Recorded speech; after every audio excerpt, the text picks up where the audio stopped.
back to our originally scheduled program. I'm going to be getting into something I said last week I was going to try to get into, and that is to enumerate or to list out all of my craziest beliefs, my most controversial beliefs, in keeping with really the reason why I started this whole pastor dad thing.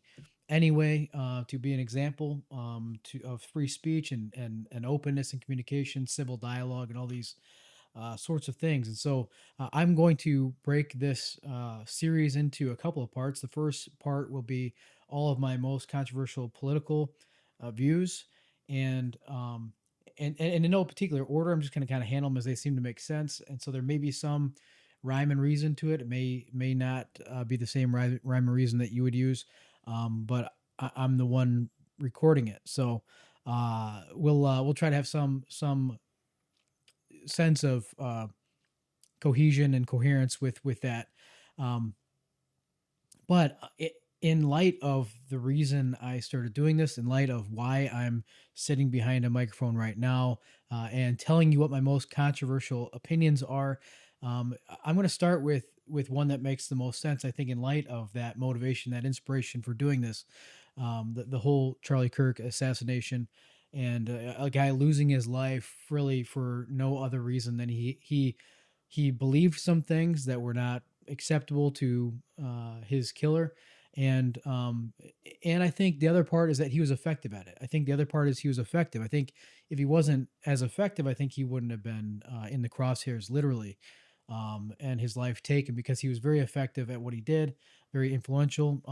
I think that's the reason why he was a bigger threat. And so maybe there need to be more targets, but myself being, volunteering to be one of them. But with that said, so the first topic I want to cover, the first topic I want to get into is the idea of free speech itself.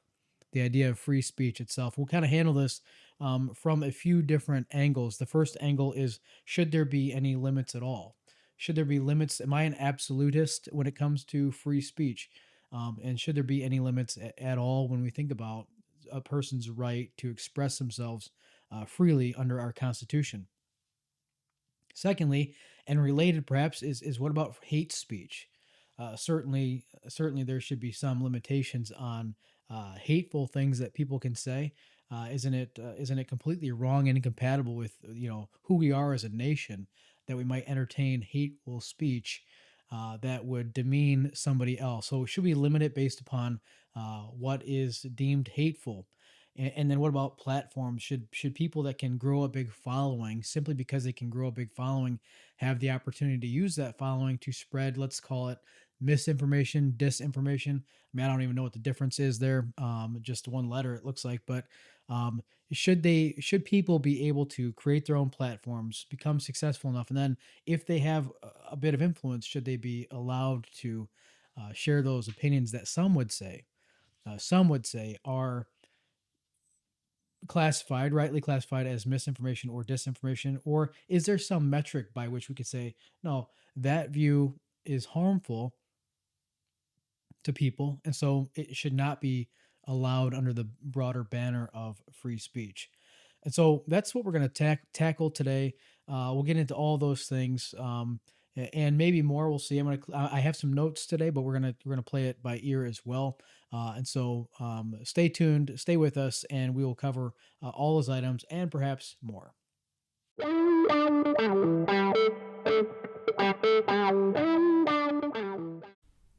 Okay, so first of all, am I a free speech absolutist? Am I a free speech absolutist?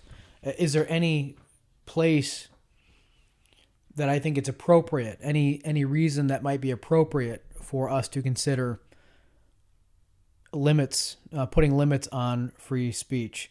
Well, I would say this. I would say, first of all, that free speech is one of the most important of our rights. Certainly, it's the one that we use to defend all the other ones, at least verbally. We use our free speech to express our repugnance at the idea of losing any of the other liberties. So we use our free speech as a method of defending the others, at least, like I said, in a verbal sense. Secondly, though, it seems to be the one that's increasingly, and maybe more than others, lately, especially last 10, 15 years maybe, the one that's increasingly under assault, the one that's increasingly under attack, and the one that's always being called into question. Should we be able to say this? Should we be able to say that? And so, therefore, it seems to me appropriate that I would start with this, not just because of the motivation of the show, but also it seems appropriate that I would start with this one in order that I might employ it in its own defense, that I might employ and marshal the First Amendment, freedom of speech, in defense of its own self. Makes sense enough to me. I want to start my sharing my position by saying this. I am philosophically and in many ways politically a libertarian. I think it deserves to be nuanced like that, because there are some places where I think I think that I would probably have to nuance it. But by and large, you could think of me philosophically and politically as a libertarian first and foremost. And that means above all else, I value liberty. I value liberty above all else. I am with Henry David Thoreau, the great existentialist author of the late 19th century. Henry David Thoreau wrote brilliantly. I didn't agree with everything that he wrote. Haven't read everything that he's written, but didn't agree with all of it. But I agree for the most part with this little nugget. He says, that government is best which governs least. And he goes on to say, in some sense, and I'm kind of paraphrasing here, but that government is best of all which governs least of all. And so that government is best which governs least, and that government is best of all that governs not at all, or something like that. For me, I would stop short of the anarchy bit. I would stop short of saying that anarchy is preferable to any sort of governing body or governing structure. I think we need to have some sort of structure in place, or else we get what we ask for, that is chaos and anarchy. But for me, it all starts with liberty, those freedoms bestowed upon us by our Creator, not by our government. I think as we read in the Declaration of Independence, I think it's appropriate that we understand these inalienable rights are given to us not by government or some body, as has been recently debated in Congress. I think it was Tim Kaine thought it was laughable that the idea that God gave us our rights and not government. No, absolutely, God gave us our rights, and that's why we want to limit government. But for me, it starts with those things, and it starts with those rights as enumerated by the Declaration of Independence, those inalienable rights that God has given us, life, liberty, and the pursuit of happiness. Now, we are in the U.S., and after all, a constitutional republic, and so that has some bearing, I think, on this conversation, and particularly relevant as one of the Constitution's main efforts or main primary sort of features is to protect the basic rights of its citizenry. And so we look at the Bill of Rights, the first 10 amendments, written just codified just a few years after the Constitution itself was written. And these protect the basic rights of the citizens of the United States. And so I am with all that said, with all that, as a preface for the rest of what this episode will be, I am opposed to most forms of censorship. I mean most, like most forms of censorship. I don't care how bad it seems. Like I'm opposed to most forms of censorship. Now that's very different from me saying that I like most forms of speech. Very different. We have to if we're going to be libertarian in nature, and I think most of us should be. I think all of us should be. But if we're going to be libertarian in nature, we need to understand that that liberty, we can only express that insofar and to the degree to which we are willing to offer it to somebody with an opposing view. Otherwise, it means nothing. It just means that I like what I like, and I don't want you to have what you like. But to be libertarian means I am going to put up with and tolerate a certain degree of variance or deviation from what I think is best, because I don't want to, nor do I think the government should control the lives of its citizenry, and of necessity, that means that that means that people will live their lives differently. And so I believe your freedom extends every inch up until it might start encroaching on mine, and then I would be for some sort of law to keep you from infringing upon the rights of others. And that's already sort of baked into this whole constitutional thing. So, like I said, fundamentally opposed to most forms of censorship, notwithstanding the few limitations already on the books. Like for instance, there's a couple iterations of this, and you can go back and look at it yourself. But there's a couple iterations of this idea of the extent to which speech is free and should be free.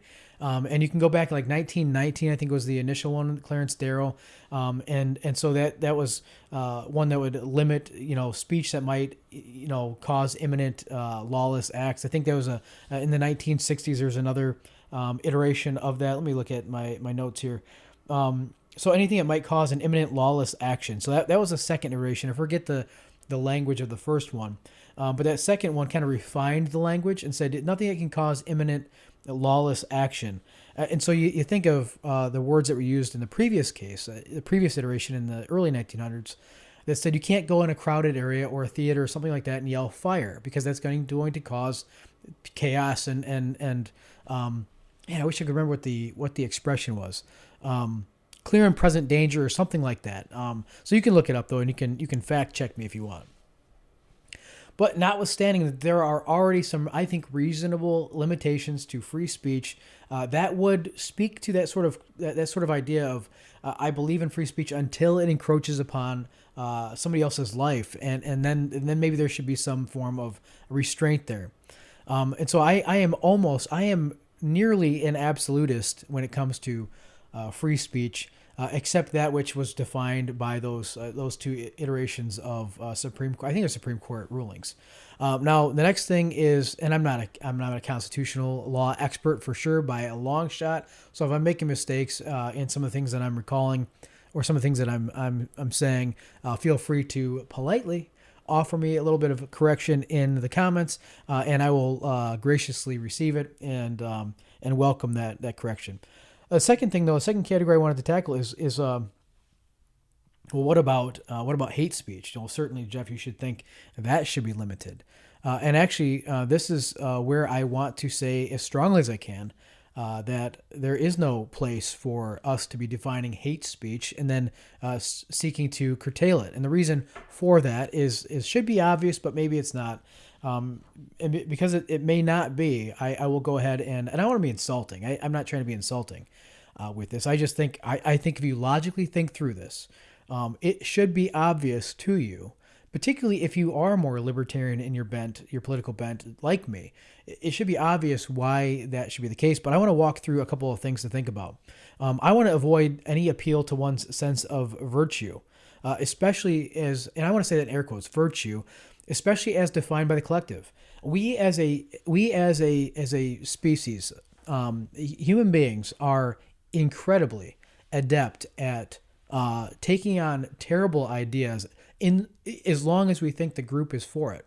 As long as we think the group is for a terrible idea, and there's all sorts of experiments you can look at, scientific data, that would back this up. But people eventually folding to what they believe is sort of the groupthink idea or belief. And so we don't need to look very far to see that we can come up with some really terrible ideas that we never would have come up with by ourselves. But then all of a sudden, when we add a group together and we think that everyone else in the group believes a certain way, we start to believe that certain way. So I want to take a step back and say, I don't ever want the appeal to somebody's felt sense of virtue to be the thing that binds me to their possibly really wrong-headed sense of virtue.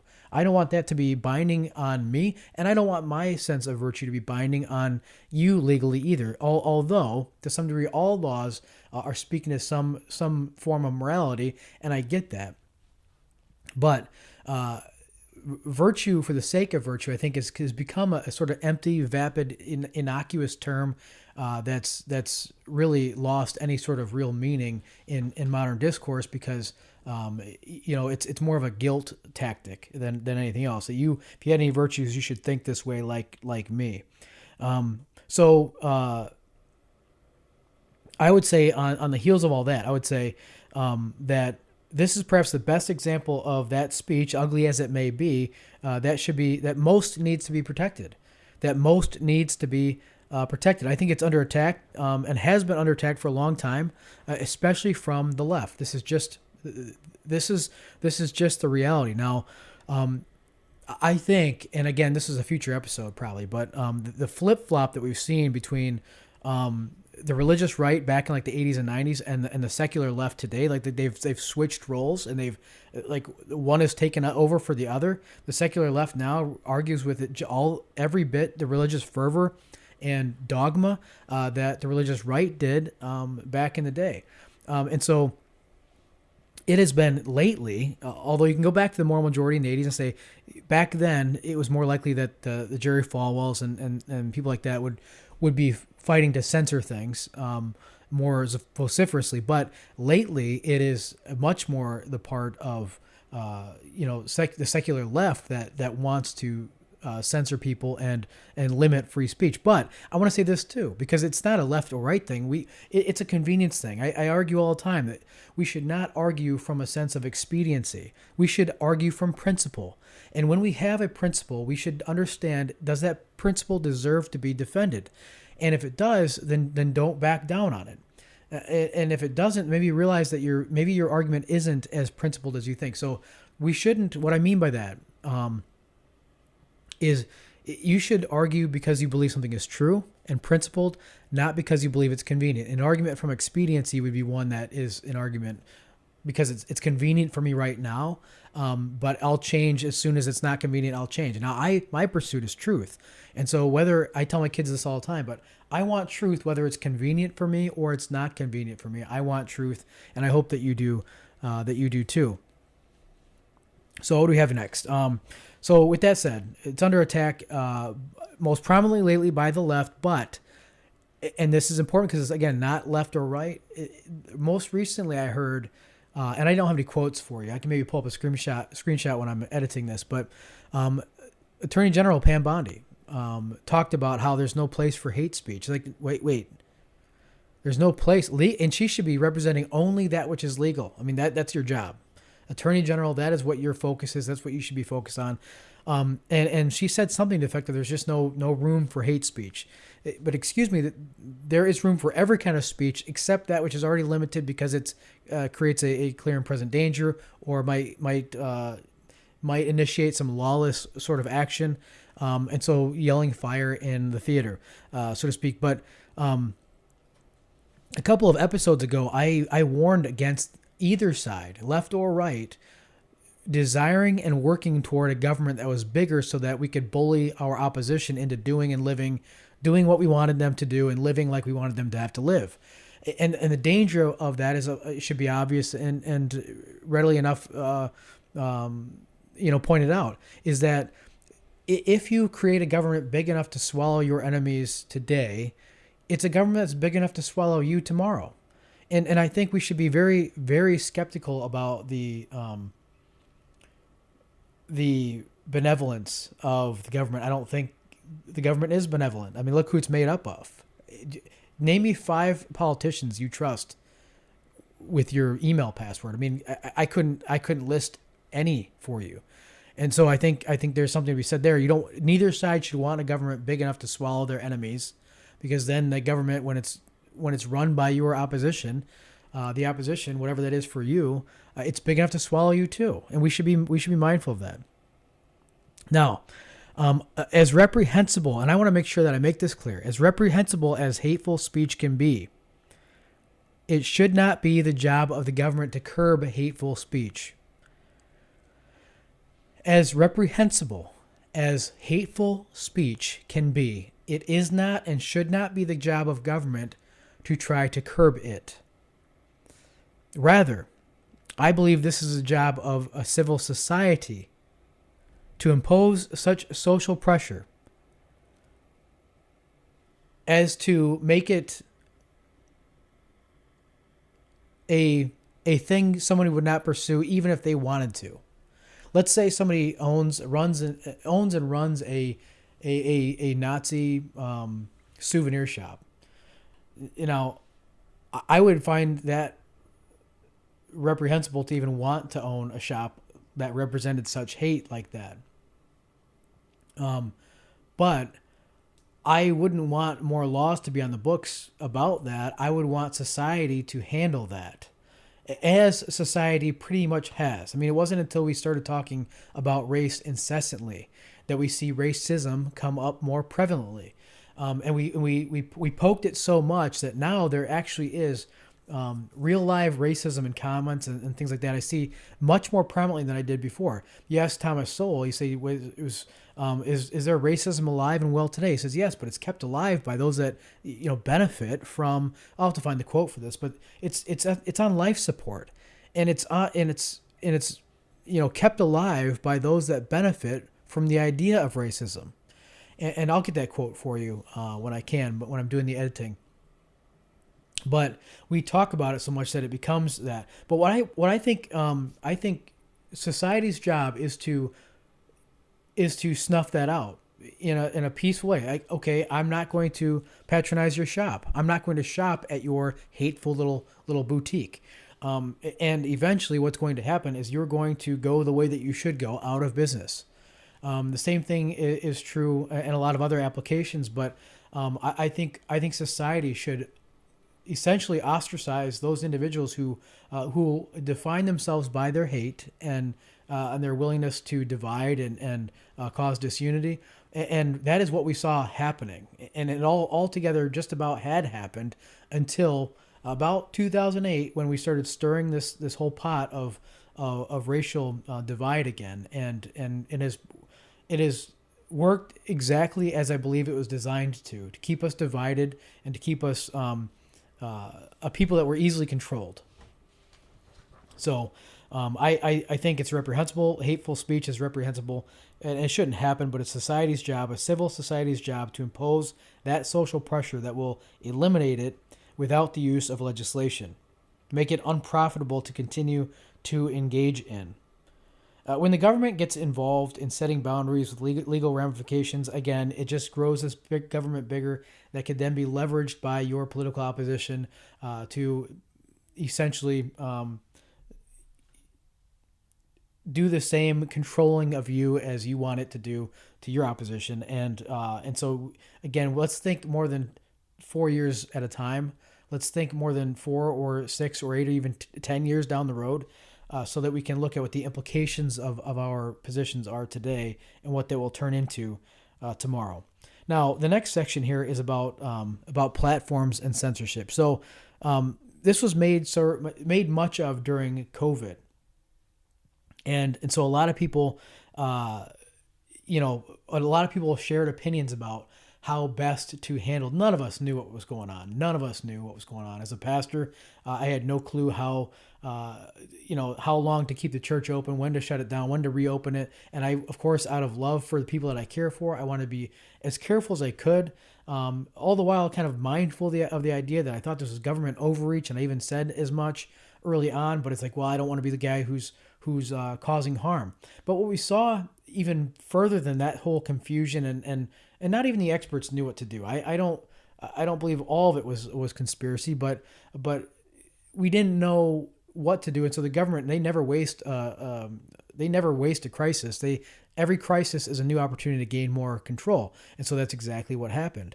And beyond that, we saw people sharing opposition to those things, and it's what happened. We talked about shutting down misinformation and disinformation, and having social media platforms even control the amount of that information, if it was defined as misinformation or disinformation, controlled. And it was even admitted that, I think it was Meta, I forget his name, but the guy that's the head of Meta, and was talked to about, I think, by the FBI. Again, drop in the comments if I'm getting this somewhat wrong.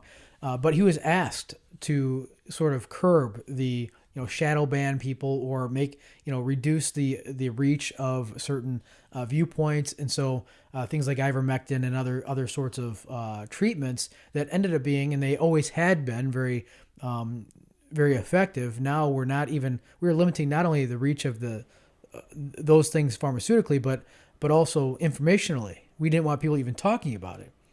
And so this was all done for conceptually for the good of the collective. This was all done conceptually for the good of the majority, the people. In general, we have to keep information, uh, you know, curtailed to just what we approve because it's for the good of everybody, for the greatest number of people. And again, this is anytime the government comes in to intervene, beware of it being a Trojan horse. They come in to help you with A because you asked for help with A, and then they help you with B, C, and D that you didn't ask for. But the foundation was already laid. The structure was already in place for them to take control of those other areas of your life because you gave it to them um, when you felt like you needed it in that one area. What was it? Benjamin Franklin said, he that would give up a little bit of liberty to pursue a little bit of security deserves neither liberty nor security. Again, a quote. I'm probably messing up, but something to that effect. And so I think it's an appropriate thing to be skeptical of all that and err on the side of never giving the government more power. Always err on the side of mistrust, distrust, if you want to use those prefixes, mistrust and distrust the government because they prove themselves over and over and over again not to have our best interests at heart. Now, I want to say this too, another Thomas Sowell quote, but the most fundamental question we're thinking about: what is the good of the whole? What is the good of the collective? He says this. Thomas Sowell says this. The most fundamental question is not what is best, but, and this is great, it's not what is best, but who decides what is best. So the most fundamental question is not what is best, but who gets to decide that. That's a step prior to that.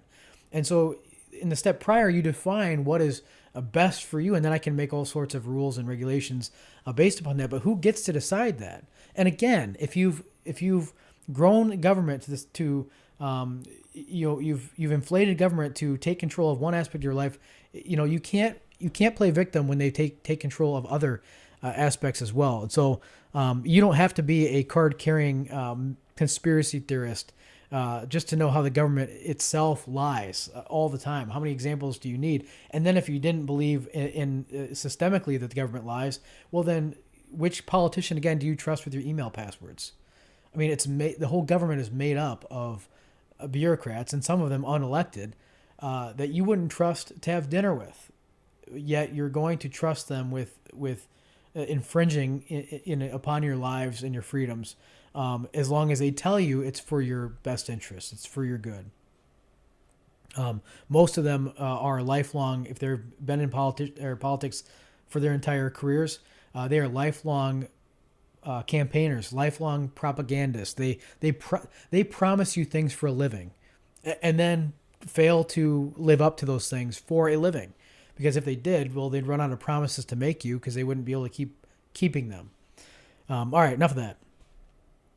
What I would want is freedom for all ideas to come to the marketplace of ideas.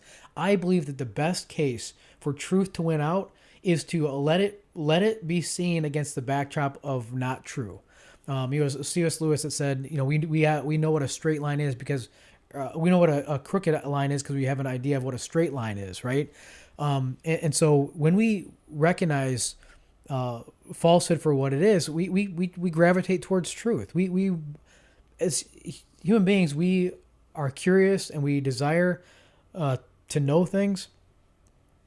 And so I won't pretend to believe that everybody equally wants the truth. I think some people have fallen far too much in love with their lies.